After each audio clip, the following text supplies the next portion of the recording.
DJI have entered the 360-degree camera space in the form of the Osmo 360. Now, 360-degree cameras don't mean anything without a solid editing program to back them, and today's video is all about the DJI Studio application on desktop. I'll be using an M1 version of the MacBook Air behind me. I find that this opens up more functionality. I'm able to use the tracking feature, and it just runs a lot smoother on this system. I will say when I was using it on my desktop, on my PC, on the Windows version, I had some limitations with tracking, so I wasn't even able to enable that at the time of me doing this video. And also I had some issues with performance, which is more so on my computer end. But I find that a lot of applications can be optimized for Mac, so let's see how this goes. I'm very keen to see what we can get out of the Osmo 360, and I really want to showcase the Studio experience, because that is just not just hardware. You have to have a solid software to make 360-degree footage even worthwhile. All the footage I'll be editing was captured in 8K 30 frames per second. The majority of it was in the panoramic video mode, and all we have to do now is plug this in, and I'm able to edit directly from the camera. So I can plug it into the laptop behind me here, and I can start editing straight away without having to transfer it onto the system, and it seems to work really well. So let's have a look right now. I've got the DJI Studio application running on the system right now, and all I have to do is release this door on the side here, which reveals the USB-C port.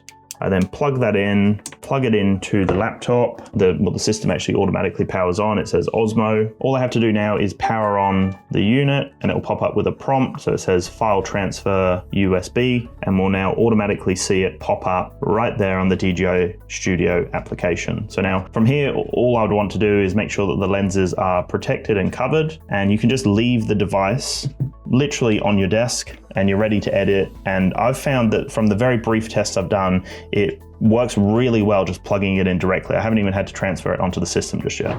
So we're in the main interface here, and you can see that there's a lot of footage here, all sorts of stuff going on from my recent tests. I've got some stuff here, me playing squash with a friend. I've got me on an electric scooter. I went out with that little puppy and we explored, and there's a lot here, right? The majority of it is in 8K, 30 frames per second, like I mentioned before, all in that panoramic video. So we'll get the full experience here. But you can see I can press home, and that will show me all the different projects that I have created. I can click on connected, and that's where the Osmo 360 is.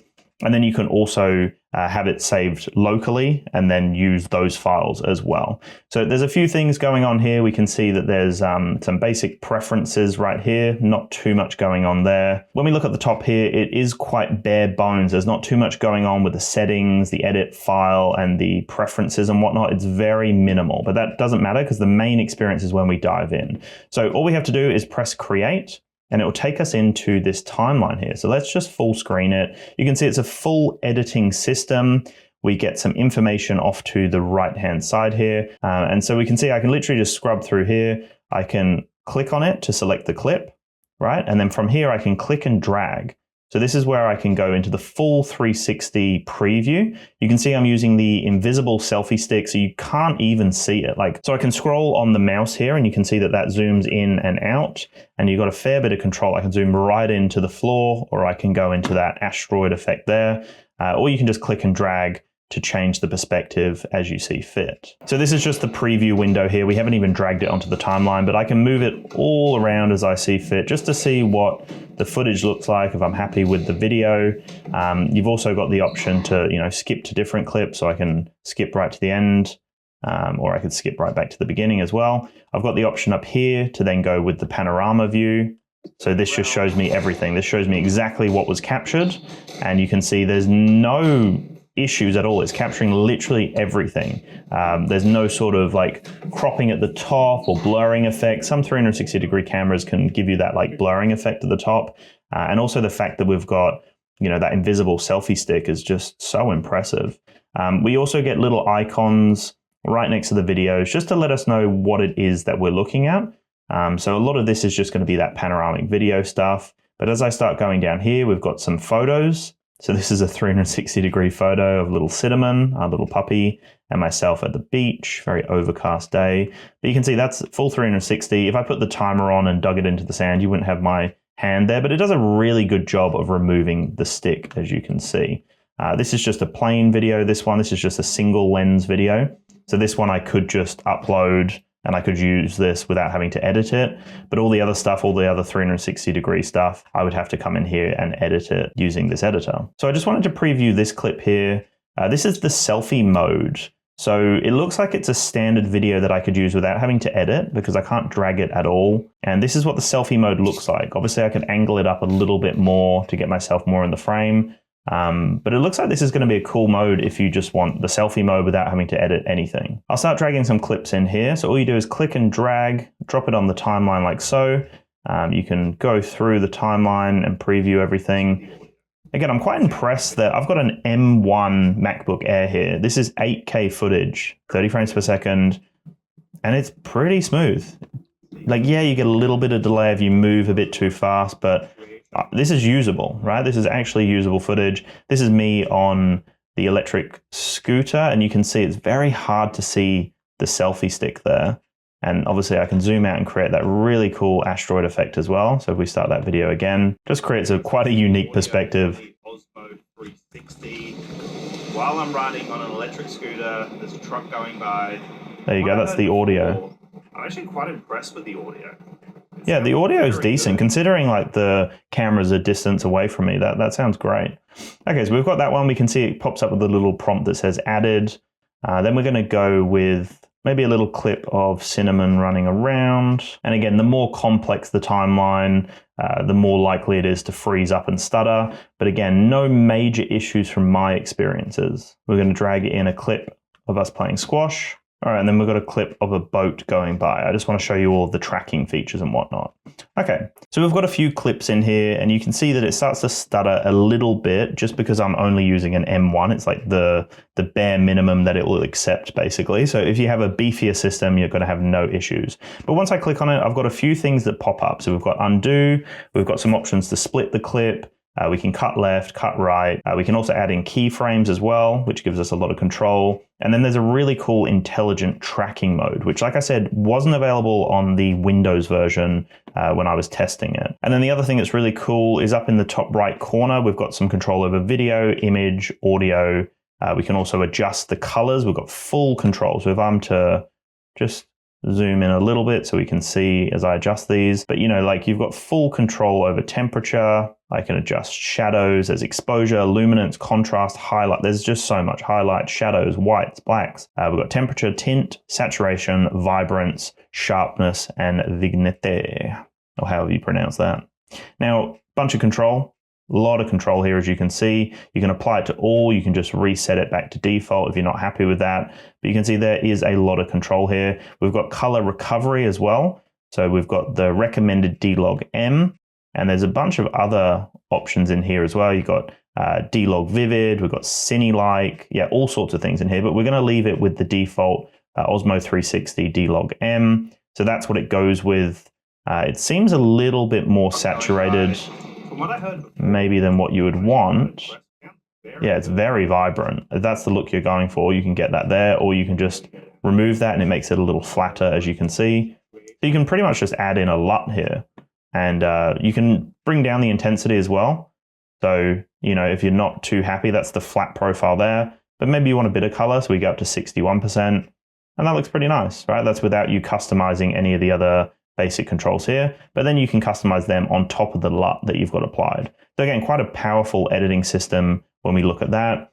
And then we've also got some options to increase the speed, and there's some options with keyframing as well to do some speed ramps. So you've got Rocksteady enabled, as you can see here. We've got some control over audio. And then if we just go back to video, this is the main powerful system here. So I can just tap on options. So I've just tapped on the asteroid mode, and it creates that asteroid effect, right? And so that only applies it to that one video. If I click to the next one and bring the timeline, it's back to just the default 360 that we know and love.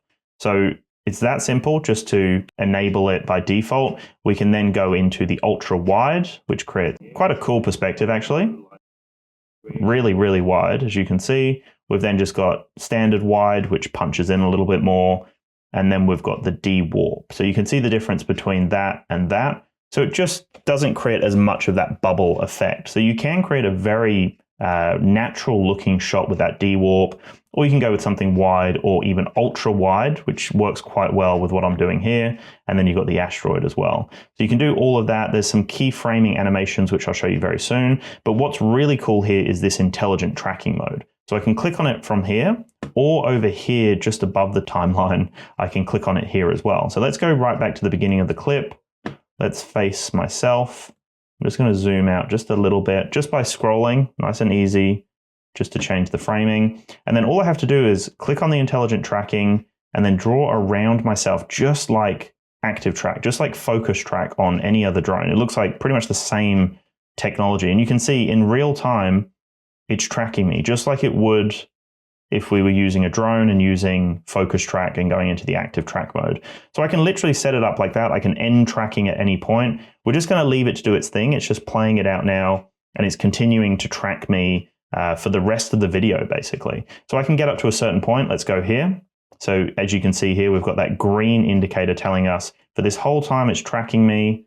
And then when it gets to this point, the tracking basically stops. So at that point, I could, for example, just split it. So now it's a separate clip. And then I just go into the asteroid mode, right? So it's that simple for me to just go from it doing its intelligent tracking, which we'll just play from here. Very good. And then it just jumps straight in. And there's obviously a bit of a jump because it's transitioning. Once I export it, it'll be a lot smoother, and you'll see at the end of this video.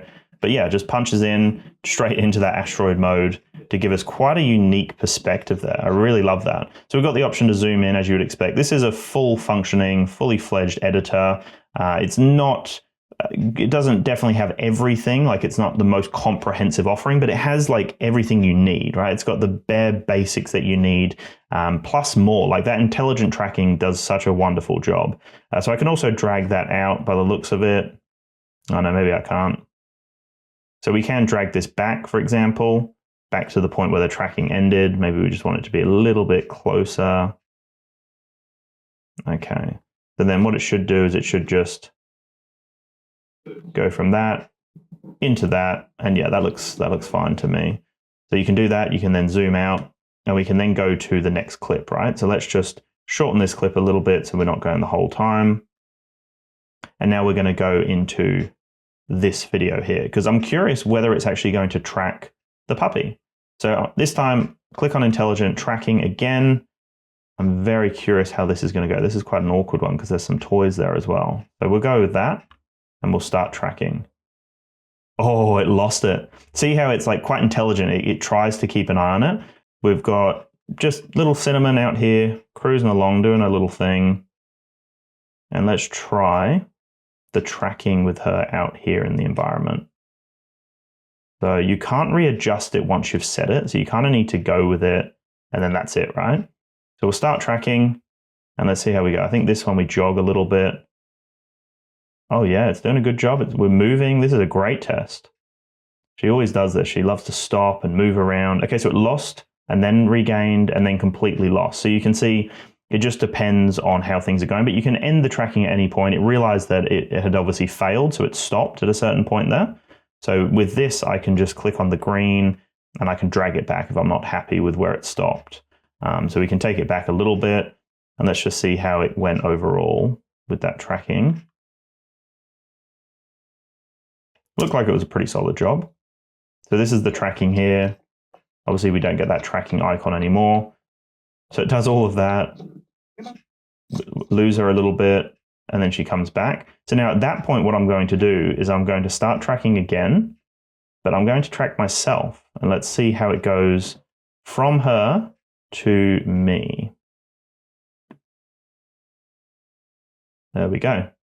So now it's back to tracking me. You can see a little bit of the selfie stick where my hand is, but besides that, you don't notice where that cut is, right? Because there's two lenses and it's merging everything together to create that 360-degree perspective, but you don't really notice an obvious cut here, which is nice.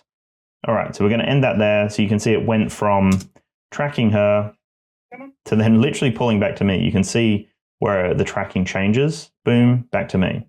Nice and simple. We can also add in keyframes as well, so I'll quickly show you that on the next clip.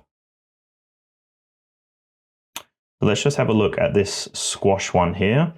So I can click on keyframe, right here.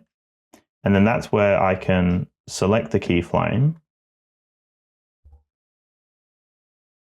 There we go. So we got the little prompt that popped up. I added 2 keyframes here, add animation between keyframes. And that's where I can adjust some of the keyframe animations. So slow in and fast out. We've got fast in and slow out, linear smoothing. We've got none if we don't want anything, fast in, fast out, slow in, slow out, and then linear. So let's go fast in, fast out. So we've selected that, and hopefully it will keep up with the performance. Okay, I don't really know if I noticed too much with that. We've got it applied though, do we?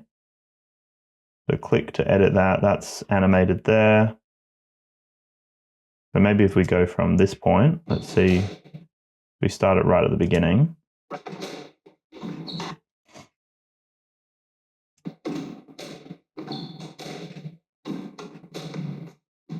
Okay, hard to tell what that actually did. Let's go with something different maybe.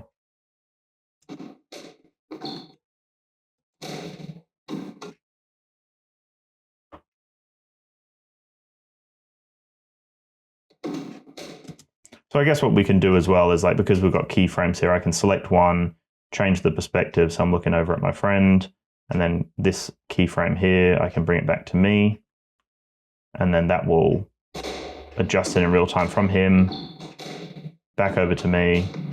Yeah, so that looks pretty cool. You can see it pulls across, and you do have control, like I showed you before, with some of the keyframe animations here. But what we'll do here is we'll go so it comes back to me, and then at that point, we're then going to add the tracking.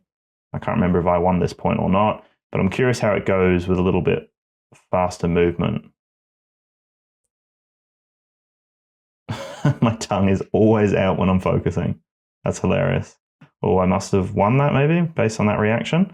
So now if we look at the footage again, it goes from good rel. It's focusing on Eamon, my friend, comes back to me, and then it kind of pulls a bit awkwardly, so you could smooth that out a little bit more. But you can see then the focusing is on me and it has no issues at all. So you can see how powerful the DJI Studio application is. It runs smoothly. I'm quite impressed with it. Considering this is old hardware, like we're using an M1 here, and this is 8K footage, it doesn't seem to have any issues. I'm gonna just pull it back a little bit, and we're gonna add that asteroid effect just from this point here where I crop it. So we'll just cut it there. So that now splits that, and now I can click on asteroid. So this is now going from a few different movements. All right, so we've got focusing in on Eamon, starts to move around, then it kind of locks into place onto me. It's now tracking me for a bit, and then boom, straight into the asteroid mode. There you go. So it's that simple to edit on the fly. I love that. And we're going to test one more tracking feature here. We're going to see how it goes with a boat to see what that experience is like. So we're just going to move it around. So we've got this perspective. Here's the boat here. And I'm sure there's all sorts of shortcuts that I can use here. But this is us. We're just on like a little pontoon type thing. This is me holding the selfie stick up pretty high here, just to see what that perspective is like. So this time what we're going to do, and I don't know how it's going to go, it might struggle a little bit here, but we'll get it beyond this point. So I think we'll go around there, I reckon. We're going to click on Start Tracking. Might be a bit complicated with that background, but let's see. Oh no. Easy, just a smooth panning effect. Love that. That looks phenomenal. Nice. So let's go with that for now. And then back here, we're going to now change the perspective. So it's following myself. This is just me walking along, looking in the water, pretending like I'm not filming, you know, make it as casual as I possibly can. So we'll go with that. And then at this point here, I reckon we zoom in and we create more of a wide effect, because we haven't really used the wide effect, have we? So we'll crop there, crop there. Again, this is going to be a very basic job. Like, you can take your time to really make the most of it. But here, what we're going to do is we're going to click on this video again, and we're going to go with a different perspective. So we've got the ultra wide, wide, de-warp. And when you're in that effect, you then just change the framing based on how you want it to look.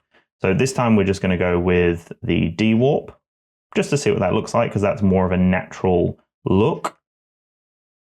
And so it goes from, let's just come back a little bit. It goes from tracking me. It then moves around, nice transition back, goes into that de-warp effect. Then it starts tracking the boat, which might look a little bit awkward because it's going from two perspectives. It's going from de-warp into the tracking, which will be a slightly different perspective there.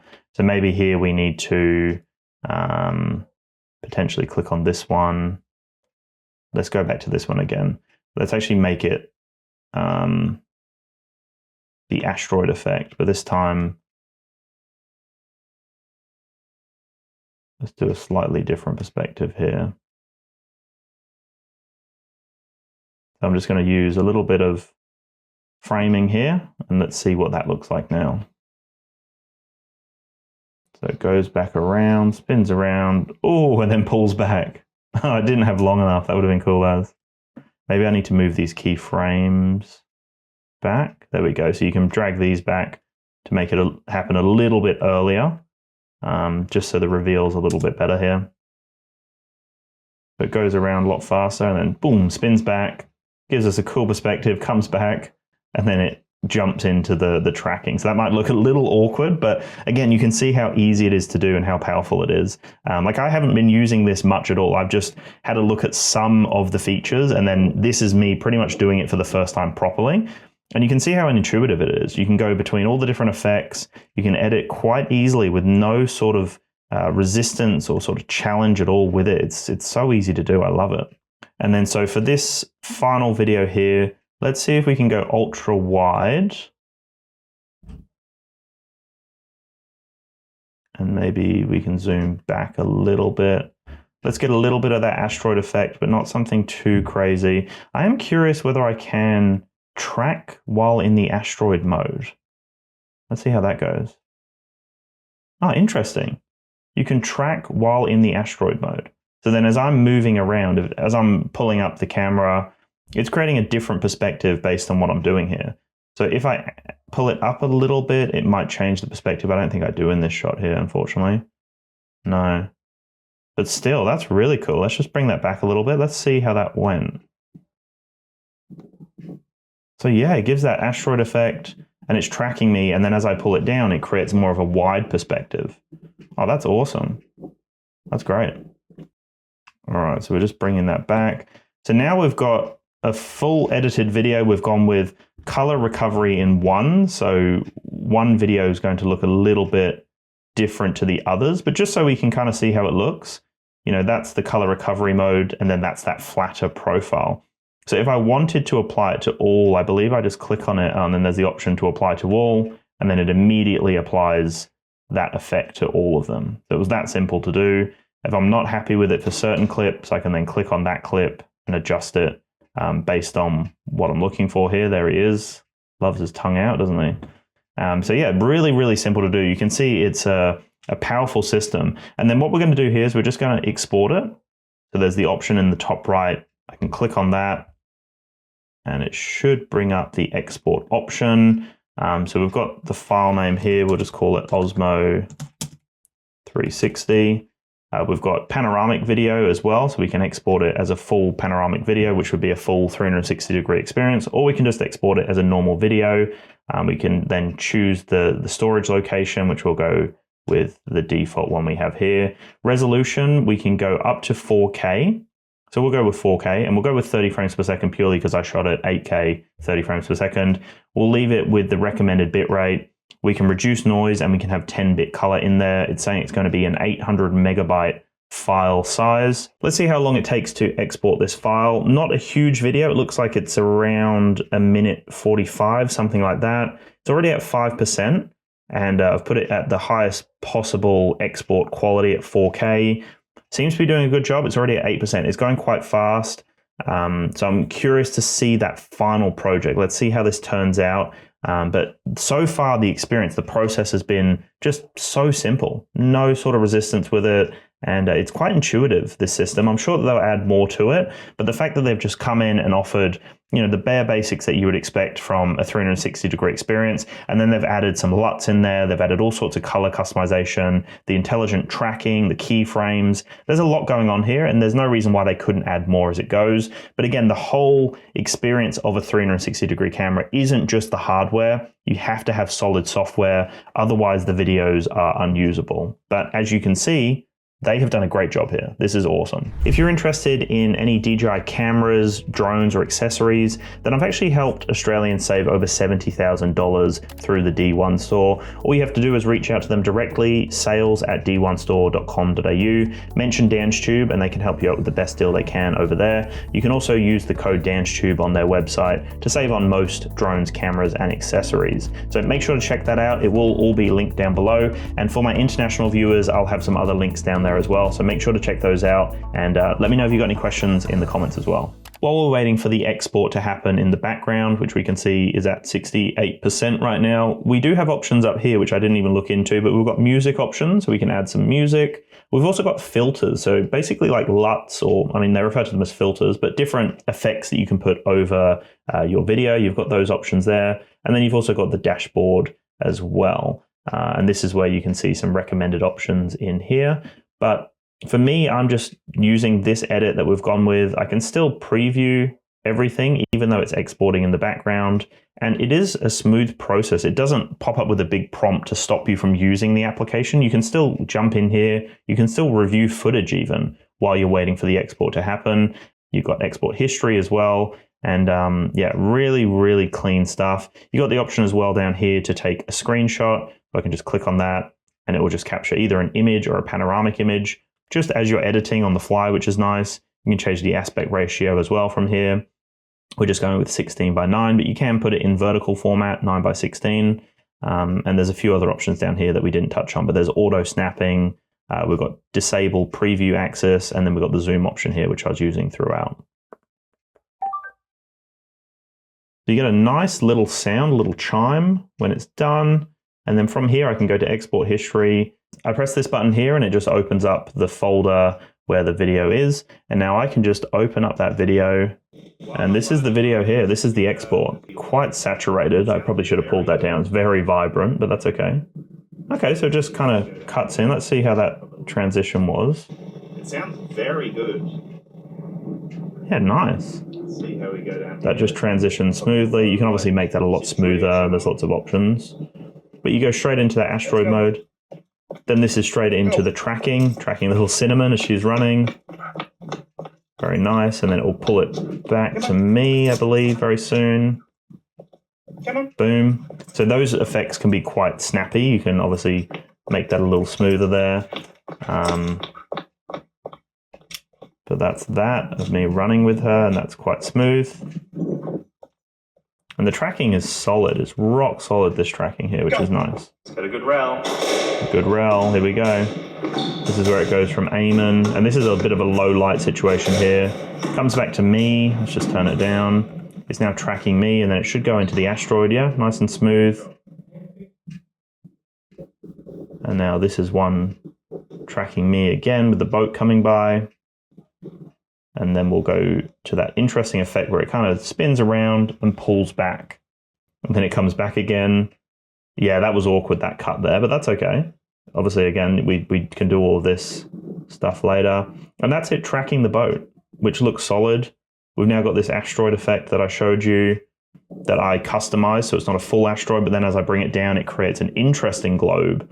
Yeah, this is so easy to do, and the results are great here. Really impressed with this. If we took more time and if we put more love into it, you could create a very cool project here. It's competent, very, very competent. This software works beautifully with the camera system, and yeah, I can't wait for other people to use it. And let me know. Let me know in the comments below what your thoughts are if you've started using it. Can't wait to yeah, create some more content on the Osmo 360. My review will be coming very soon, so keep an eye out for that. And I'll chat to you very soon, guys. Peace.